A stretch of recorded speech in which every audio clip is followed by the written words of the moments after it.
Olha que chique, aqui abre a porta de fechar, por senha. Aí aqui a geladeira. Eu já vou guardar minhas coisas. Esquentar meu almoço, tô morrendo de fome, que eu trouxe filtro, cafeteira. Olha, tem... Ai, aqui o micro-ondas, a pia. Esse é fogão de indução, eu acho. Aqui, ó, tem o banheiro. Deixa eu ver. Aqui.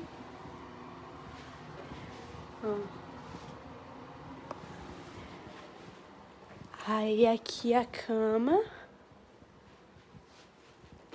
A TV. E aqui a varanda. Aqui tá quente, mas eu vou usar esse vestido de manga longa, porque ele é o único de manga longa que eu trouxe e eu quero usar logo. E eu não sei se ele combina com esse mocassim, mas eu vou estar fazendo ele combinar sim, porque eu ganhei ele de presente e eu já quero inaugurar. Eu já tô atrasada pra ir pro congresso, como sempre. Não, como sempre não, nem sempre eu tô atrasada, mas hoje especificamente eu tô. E eu ainda tenho que maquiar e dar um jeito nesse cabelo. Ele já tá bom, né? Já tá bom. Vou dar só uma, né? Alguma coisa aqui, enfim. Minha maquiagem também não é muito demorada. Que eu foco só no olho, porque o olho tem olheira. Pronto. Eu tirando essas olheiras aqui, tirando não, diminuindo, já tá ok. Aí eu passo corretivo só aqui. E eu aprendi que tem um corretivo mais alaranjado em olheira, ele disfarça melhor do que do tom da pele. E realmente, tem funcionado pelo menos, esse daqui que eu tenho. Ou na minha cabeça eu tô fazendo funcionar porque ele não é o tom da minha pele, ele é mais alaranjado e ele é muito caro. Pra mim ele é caro, né? Pra mim, como fala? Bruna Tavares. Deu uma diminuída. Aí eu passo pó por cima. Eita, por cima da roupa também não, né? Tem que ser só no rosto mesmo.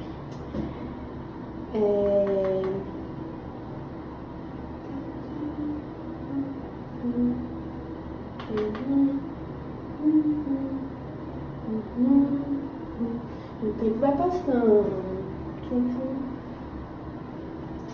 Não preciso me preocupar. Tomara que eu consiga pegar um bronze também, que aí esse aqui vai ficar da minha cor.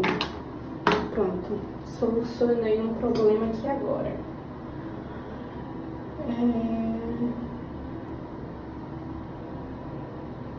Opa! É pra passar nos cílios ou eu tô passando dentro do olho? Meu Deus.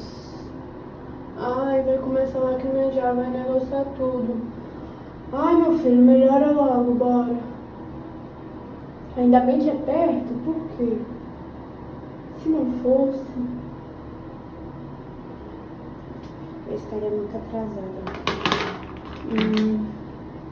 Aí, o meu blush é um batom. Mas batom é de passar na boca. Pra mim, no rosto também se passa. Aqui na bochecha, um blushzinho.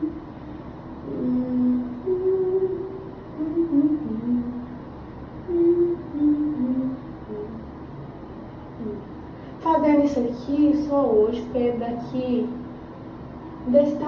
uns dias isso aqui vai estar natural, não sem precisar fazer. Acho que tá bom, né? Tá bom. E acabou. Passo um batomzinho de cacau. E um carmine por cima. E tá bom, tá ótimo.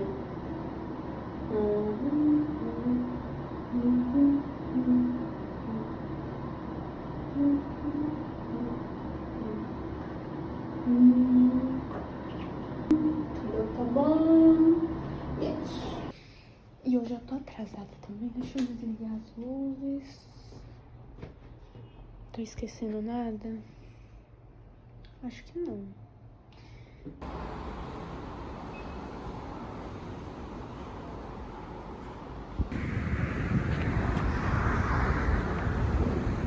E o centro de convenções é bem ali.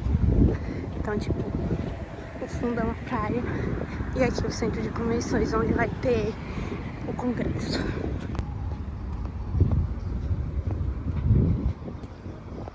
Não faço ideia de onde é a entrada. Tô só seguindo o povo pra ver. Em algum lugar vai dar. E ele traz o seguinte, ele diz assim: quem entende o trabalho técnico de uma empresa, entende a empresa que faz o trabalho técnico. Mito ou verdade? O que vocês acham?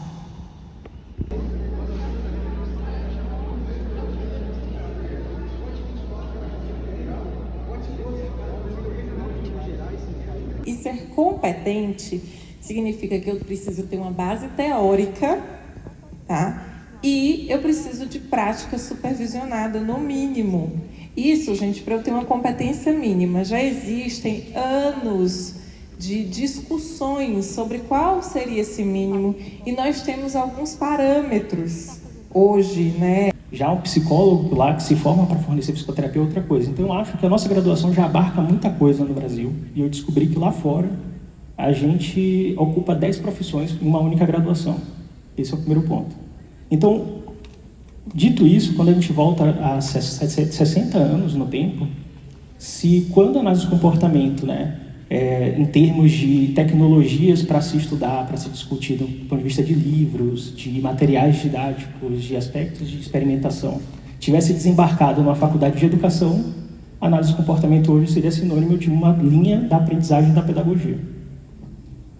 Por acidente, foi trazido para dentro do departamento de psicologia com o professor Fred Keller, né? Então, Carolina Bore. Graças à professora Carolina Bore, né? Então, perguntar assim, a análise do comportamento é da psicologia? No Brasil, sim. Se fundou, se nasceu dentro dos departamentos de psicologia. A análise do comportamento nos Estados Unidos é da psicologia? Não. Voltei pro AP porque me deu uma dor de cabeça enorme. Vou tentar dar uma descansada e voltar depois para uma das palestras. Vou aproveitar que eu trouxe de casa mesmo arroz, brócolis e estrogonofe e vou comer. A dor de cabeça passou uns 90% por aí, então eu acho que era ou fome ou o ar-condicionado do centro de convenções que tá estralando. Então vou levar uma blusa de fio pra, né?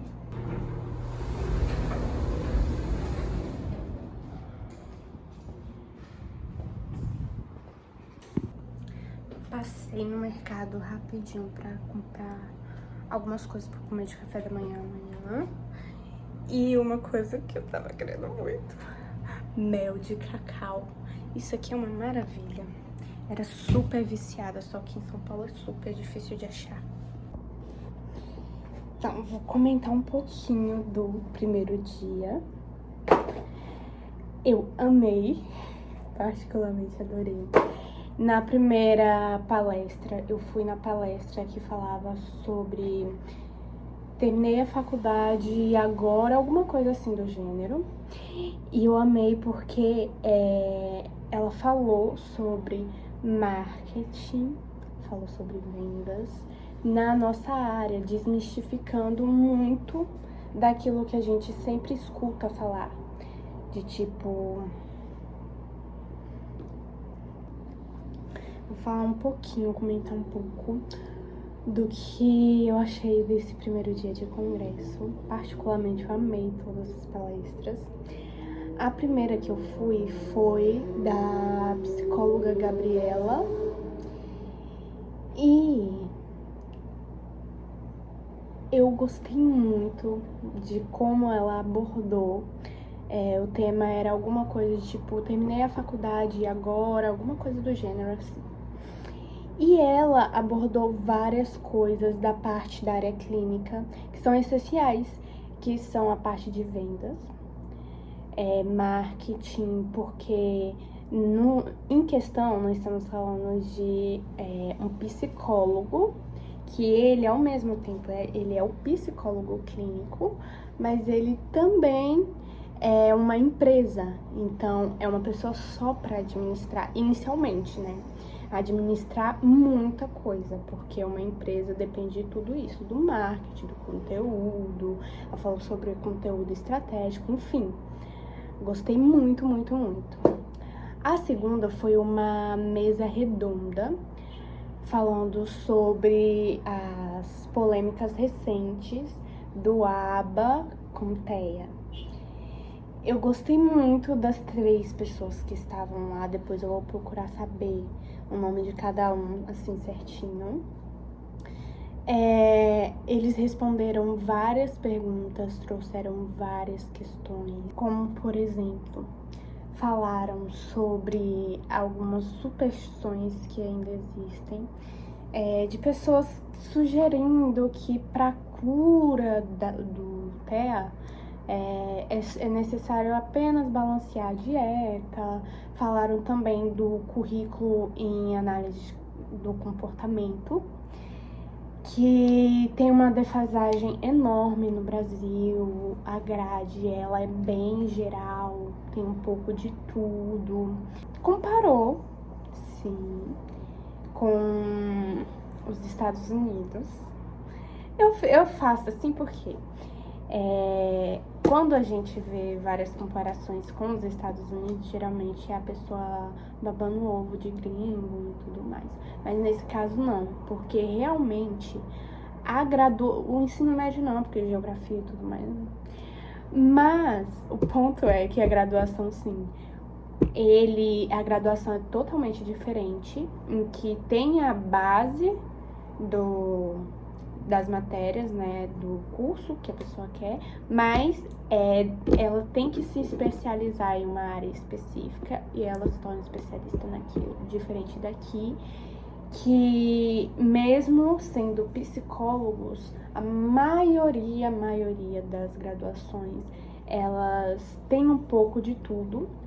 Óbvio que de faculdade para faculdade tem um foco principal, mas é muito geralzão. Então, na psicologia eu vi muito falar, eu converso sempre com as minhas amigas sobre isso, que é a pessoa que faz a faculdade dela, que norteia para qual área ela quer e se aprofunda naquilo. Porque se a gente ficar só no que a graduação oferece pra gente, nosso ensino vai ficar muito defasado, a gente vai retroceder, ficar sem se atualizar. Então, enfim. E eu ia ficar pra ver os posters e o diretório, a parte do diretório acadêmico.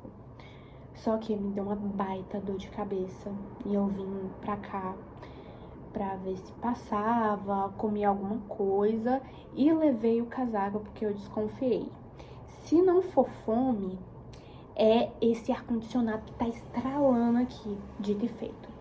Tô sem dor de cabeça nenhuma, conversando pacas. Voltei pra lá e teve a última palestra. Deixa eu ver. Eu até levei dessa vez um caderno, porque das primeiras vezes eu tava anotando um bloco de notas. Só que eu sou da pessoa que, se eu não anotar, eu não consigo absorver direito.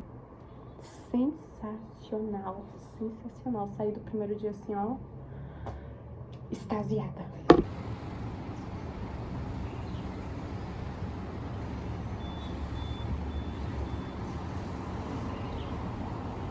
Já me arrumei pra ir ver se aqui tem academia. Se não tiver, eu vou dar uma corridinha na aula.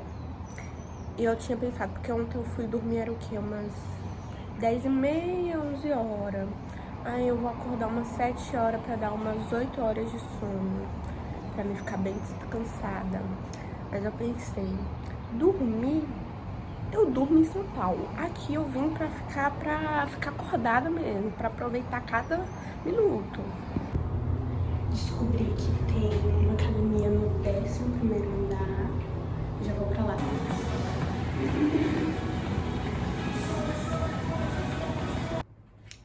Já treinei, já dei uma explorada. Tem piscina, tem coworking, tem sala de festa, tem lavanderia. Já vou botar algumas coisinhas pra dar uma lavada depois. E agora, acho que eu vou lavar o cabelo. Vou lavar o cabelo. Eu tô um pouquinho atrasada, que eu tenho que me maquiar, finalizar o cabelo e comer rapidão. Eu tenho exatos 12 minutos pra me arrumar.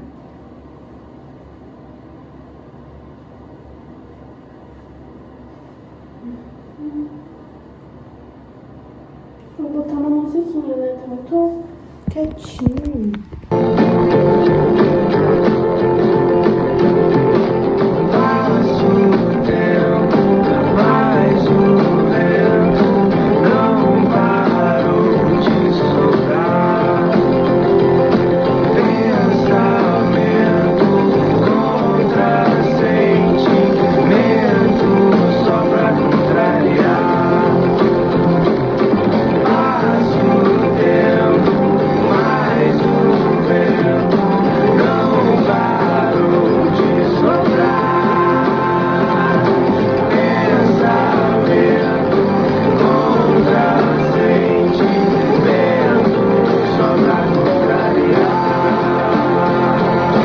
A gente não combina, mas sempre se deu bem. Feito noite e dia, quando vai outro vem. Se ela também, também. Vê se fica um pouco mais.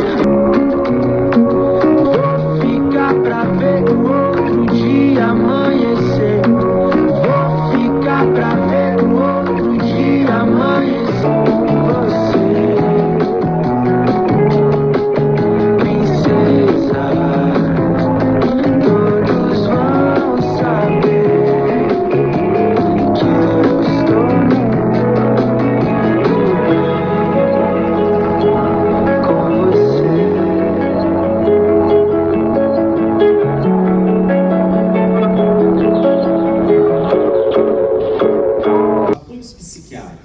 Fatores psíquicos que estão tão relacionados ao TDAH, o qual que nós estamos investigando, se nós temos fatores de risco muito bem definidos, que estão relacionados ali com o TDAH, o qual nós estamos investigando indivíduos que estão sob suscetibilidade para a presença de TDAH.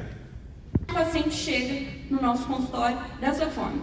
Então, o primeiro paciente, o João, de 37 anos, homem, pai de 2 filhos, sozinho, viúvo, contador, trabalha 8 horas por dia, chega em casa cansado, tem que cuidar de criança, tem que fazer tarefa, não tem apoio de ninguém. E ele chega no consultório e fala o seguinte: ô Ju, minhas planilhas estão todas erradas, eu não presto atenção em nada, eu esqueço chave, eu esqueço o celular, eu vi um vídeo do Bruno e eu vi que eu tenho TDAH. E aí eu percebo que o João, ele não dorme, ele bebe às vezes uma cervejinha para ele dormir melhor, ele não come bem, não faz atividade física, e o João, ele chega com absoluta certeza que ele tem TDAH. Vou dar um spoiler do caso do João, ele não tinha TDAH não. A gente colocou a mãe dele na jogada, que ajudou com as crianças, está dormindo, virou maratonista, o João está excelente, muito bem, obrigado. Tive que tratar a ansiedade, TDAH não precisou. E às vezes a gente está com uma pessoa brilhante na nossa frente, mas que a gente não potencializa, porque a gente está focando na falta, e não naquilo que tem excesso.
mulher, você vai atender uma pessoa negra, você tem um cliente que é LGBT, você tem um cliente que tem uma deficiência de neurodesenvolvimento, tem um transtorno de neurodesenvolvimento. Então a gente está falando de que nós, na nossa prática, já trabalhamos com minorias.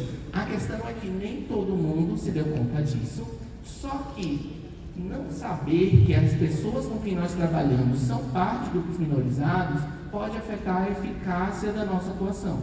Porque a eficácia da nossa atuação, a efetividade da nossa atuação, melhor dizendo, ela está relacionada a como nós adaptamos aquilo que nós estamos trazendo de intervenção, de formas de ajuda, de cuidado ali clínico para aquele público que está conosco.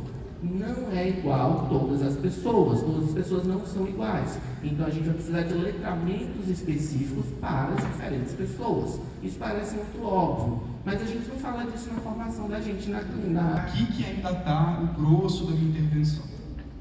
Por que não parar nesse estágio, né, gente? Porque esse estágio, por definição, não resolve o problema de alcançar mais pessoas. Vou dar um exemplo besta para ser didático. Médico 1. Você vai no médico 1, o cara é meio escroto, o cara é meio apressado, o cara não te ouve direito. 10 minutos, eu tomo isso aqui. Eu tomo isso aqui e fico ótimo. Resolveu o meu problema. Nunca mais tive aquilo. Médico 2. O cara me escuta, eu adorizo, ele me acolhe, ele valida. Ele manda eu tomar um remédio que não resolve o meu problema. Qual médico eu vou voltar? De qual médico eu vou falar? Claro, provavelmente. Então, o que a gente não sabe? E olha o tamanho do problema. Nós temos evidências também que, quando você vê estudos de processo de terapia, muitas vezes a melhora que mais clinicamente relevante acontece nas primeiras sessões. Então, se o cara.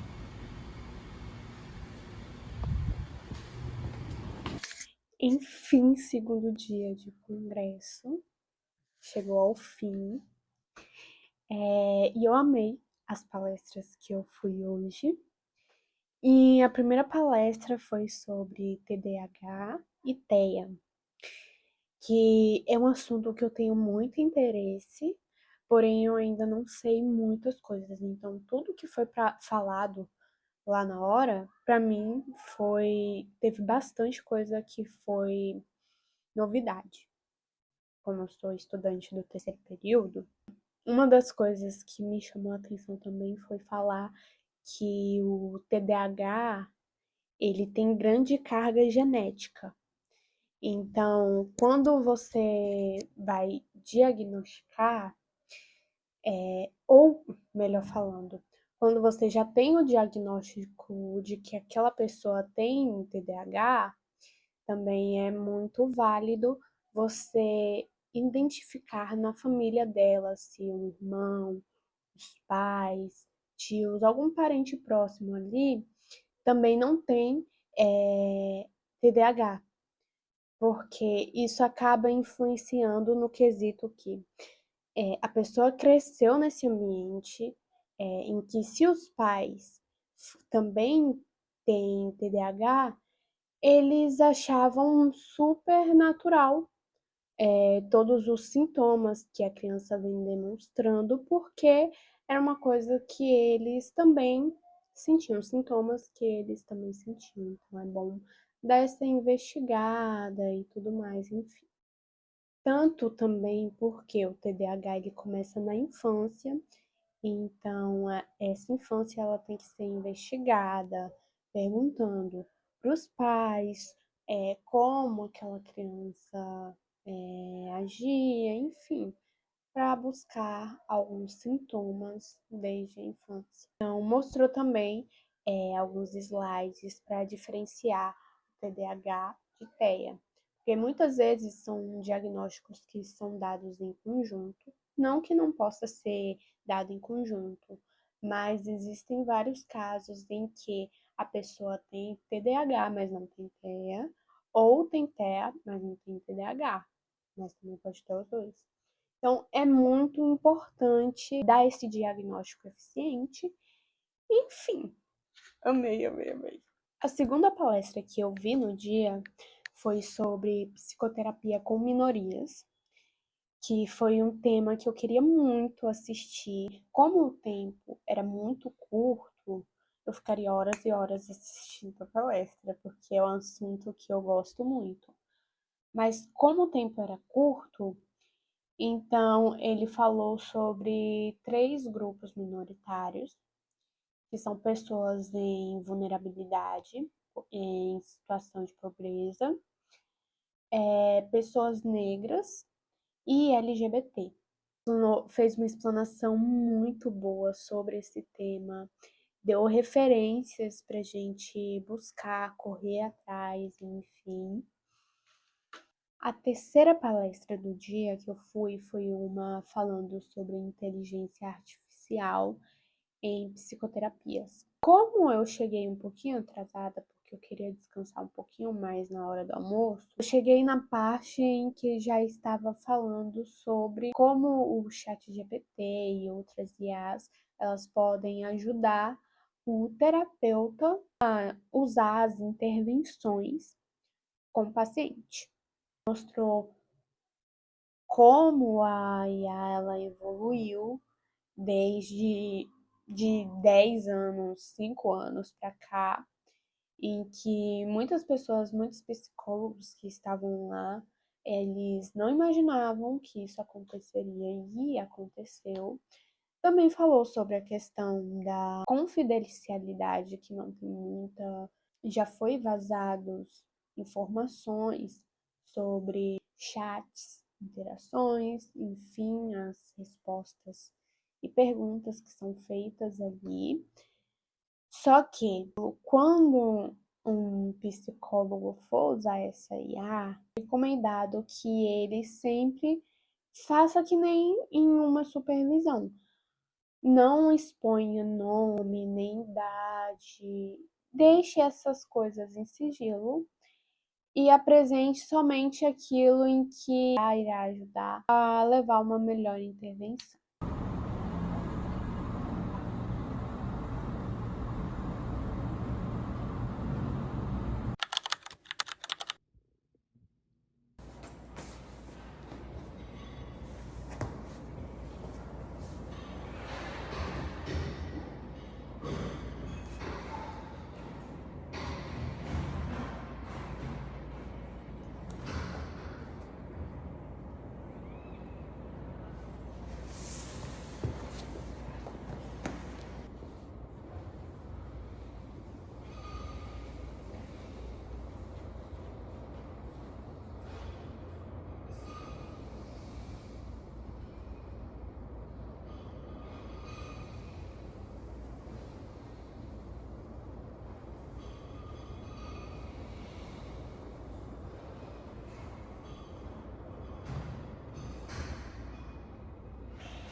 O telefone toca e o meu peito vibra. Tipo de coisa que só acontece quando cê me liga. O telefone toca e o meu peito vibra. Tipo de coisa que só acontece quando cê me liga. E eu lá, esperando cê ligar, torcendo pra não ser um telemarketing andar.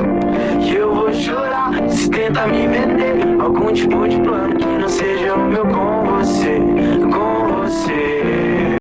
Hoje eu tive que fazer uma escolha, uma decisão, que era, como eu fui dormir tarde ontem, umas 11 horas, e eu não sou ninguém se eu tiver um sono ruim, aí eu tive que deixar de ir nas primeiras palestras da manhã para mim conseguir ir para academia, fazer uma comida, enfim, fazer as coisas de rotina mesmo aqui.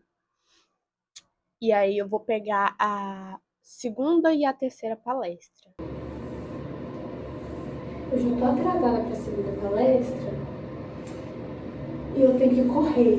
porque eu tenho que fazer o check-out aqui no apartamento e mandar as minhas coisas para casa de uma amiga minha. Então eu tenho que correr para dar tempo de aproveitar até o último minuto do congresso.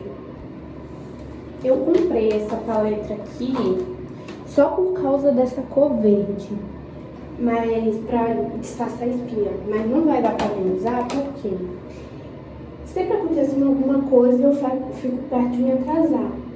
E aí eu tenho que apelar pro básico de sempre, o que eu faço todo dia. Então não dá pra inovar disfarçando a espinha hoje. E eu odeio comprar uma coisa e não usar logo. Pra mim eu tenho que comprar e já usar. Comprei hoje, já uso hoje, máximo amanhã. Só 11%. E eu tenho achei dado de percentual de pessoas que nunca se recuperam. Isso é só um tratamento que é feito. Por quê? O transtorno do pânico e fobia específica são coisas muito biológicas, fisiológicas. De modo que se você fizer muitos meses de trabalho, muito suor aplicado, pessoas maravilhosas trabalhando conosco, enquanto colaboradores, enquanto coordenadores. Mas também nós tivemos a ajuda de muitos e muitos profissionais que não aparecem, talvez pela percepção de vocês, mas que puderam fazer com que a roda girasse e que esse evento fosse da magnitude que foi. Adquirir os serviços deles por um valor super específico.